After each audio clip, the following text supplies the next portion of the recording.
Microsoft এক্সেলের গুরুত্বপূর্ণ আরেকটি ভিডিওতে আপনাদের সবাইকে স্বাগতম। আশা করি সবাই ভালো আছেন। আজকে ভিডিওর মূল টপিক হচ্ছে পেজ সেটআপ। কিভাবে আপনারা মাইক্রোসফট এক্সেলে যে কোনো পেজকে সুন্দরভাবে সেটআপ করে প্রিন্ট করতে পারবেন। মোটামুটি যারা কম্পিউটারের সাথে জড়িত সবাই মাইক্রোসফট এক্সেলে কাজ করে থাকেন বা কাজ করে থাকে, কিন্তু প্রিন্ট করার সময় অনেকেই আর কি মিস্টেক করে বা ভুল করে পেজ সেটআপ করতে। আজকে আমি দেখাবো কীভাবে অত্যন্ত সহজভাবে একটি পেজের পেজ সেটআপ করতে পারবেন। চলুন কথা না বাড়িয়ে আমি দেখাই সরাসরি কাজটা কীভাবে আপনারা করবেন। আমি আগে থেকে আমার এখানে একটা পেজ নিয়ে রাখছি। দেখেন এই পেজটা কিন্তু আমার কোনো সেটআপ করা নাই, একবারে সম্পূর্ণ একটা নতুন পেজ।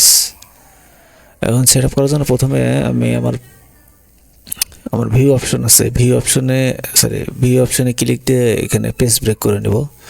দেখেন আমার পেজটা যতটুকু এরিয়া ধরে আছে এরিয়াটা পুরো সিলেকশন হয়ে গেছে, মানে এরিয়ার অংশগুলো দেখাচ্ছে আর কি, কতটুকু এরিয়া জুড়ে আছে এক্সেল আমার পেজটা। আমি এখন দেখি এটা প্রিভিউ দেখি পেজের কি অবস্থাতে আছে। দেখেন প্রিভিউ করতে গিয়ে আমি দেখতেছি আমার পেজটা সম্পূর্ণ একদম ছোট অবস্থাতে আছে। এই অবস্থায় যদি প্রিন্ট করি আমার লেখা তো দেখা যাবেই না, সাথে আমার এক্সেলের এটা একটু মানসম্মতভাবে প্রিন্টও হবে না। এই জন্য কীভাবে এটা আমি সেট আপ করতেছি আপনারা একটু মনোযোগ সহকারে দেখতে থাকেন। আমি বেশি কথা বলবো না, আমি শুধু কাজেই দেখাবো। ওকে, দেখেন আমার এক্সেল শিটের নিচের অংশ আগে আমি ফিল আপ করবো। যে আমার নিচের অংশ, এই অংশটা নিচে দেখেন অনেকগুলো ফাঁকা অংশ আছে। এই ফাঁকা অংশটা কীভাবে ফিল আপ করবেন চলো আমাদের এক্সেল শিটে সরাসরি গিয়ে দেখায়। এই ফাঁকা অংশ ফিল আপ করার জন্য প্রথমে আপনারা এই যে মাইক্রোসফট এক্সেলের যে নিজস্ব সিরিয়াল নাম্বার আছে ওই সিরিয়াল নাম্বারগুলো সিলেক্ট করে নেবেন। পুরোটাই সিলেক্ট হয়ে গেছে। দেখেন এখন মাউসের ডান বাটনে ক্লিক করবেন, করার পর এখানে দেখেন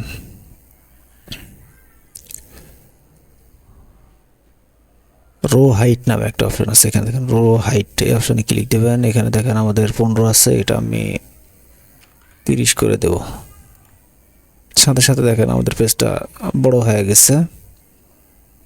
একবার প্রিভিউ করে আপনাদের দেখায়। দেখেন আমাদের নিচের যে ফাঁকা অংশ ছিল ওটা একদম ফিল আপ হয়ে গেছে। এখন আমাদের ফাঁকা অংশ আছে এই সাইডে পেজের। এটা ডান না বাম দিক হবে এটা বোঝা যাচ্ছে না। হ্যাঁ ডান কি বাম দিকে, এই সাইডে ফাঁকা আছে, বাম সাইড সম্ভবত বাম সাইডে ফাঁকা অংশ আছে। ফাঁকা অংশটা কীভাবে ফিল আপ করবো তার জন্য আবার আমি এক্সেল শিটে চলে যাব। আমি আবার উপরে ঘরগুলো সুন্দরভাবে সিলেক্ট করে নিয়ে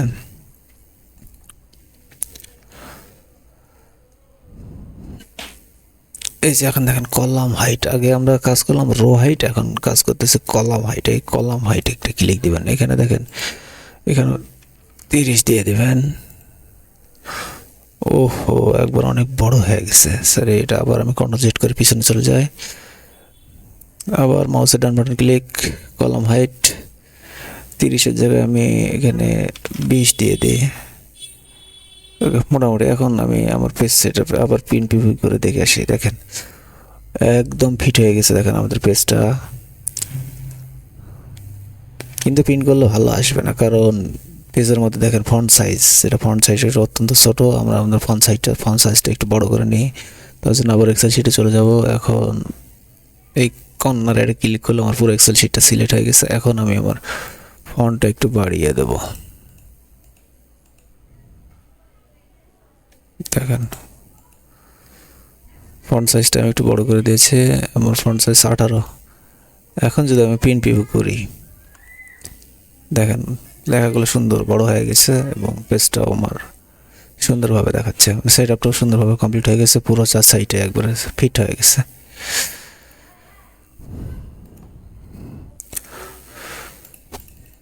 আর একটু সেট আপ করে নিই। ওকে, আমাদের পেজ সেট আপ মোটামুটি শেষ। আপনারা এইভাবে যে কোনো পেজ সেট আপ করতে পারবেন, সেটা এক্সেল হোক এবং লিগেল পেজ হোক, যে কোনো পেজ সেট আপ করতে পারবেন। দেখেন এখন যদি আমি প্রিন্ট করি আমার পুরো এক পেজে প্রিন্ট হবে। আরও পেজের একটু সামান্য নিচে একটু ফাঁকা অংশ দেখা যাচ্ছে, এটাও যদি ফিল আপ করতে চান তাহলে ঠিক পূর্বের নাই যেভাবে দেখাইছে এভাবে আপনারা সিলেকশন করে নেবেন। করার পর এখানেও কার্সার রাখে মাউসের ডান বাটন ক্লিক করে রো হাইট অপশন থেকে 30 আছে, সাপোজ এখানে আপনারা 32 করে দেন। দেখেন একটু বড় হয়ে গেছে। এখন প্রিন্ট প্রিভিউ করে দেখে আর একটু বড় করতে হবে। আবার ডান বাটনে ক্লিক করে আমি রো হাইট অপশনে ক্লিক করে 32 আছে, একবার 35 করে দিই, দেখে কি অবস্থা।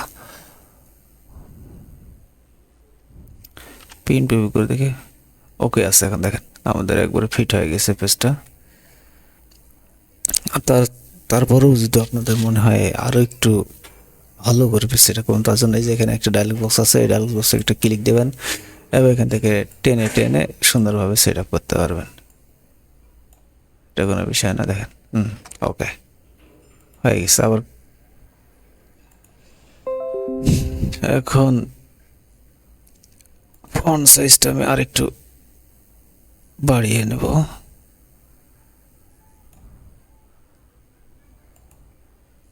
ওকে হয়ে গেছে। দেখেন আমার পেজ সেটআপ একদম রেডি। আমি যদি এখন প্রিন্ট করতে যাই, দেখেন আমি সুন্দরভাবে এটা এক পেজে প্রিন্ট হয়ে আসবে। এখানে শো করতেছে, দেখেন অন পেজ। ঠিক আপনারা এইভাবে আমার মতো টিক্স ব্যবহার করে পেজ সেটআপ করবেন, তাহলে কোনো ঝামেলায় পড়বেন না এবং পেজ সেটআপটা আপনাদের অনেক সুন্দর হবে। কোনো দিকে কাটা পড়বে না, কোনো অংশ বাদ পড়বে না প্রিন্ট করার সময়। ধন্যবাদ সবাইকে। এরকম আরও ইম্পর্টেন্ট নতুন নতুন এক্সেল টিক্স ভিডিও পেতে আমাদের চ্যানেলটি অবশ্যই সাবস্ক্রাইব করে রাখবেন। ধন্যবাদ সবাইকে।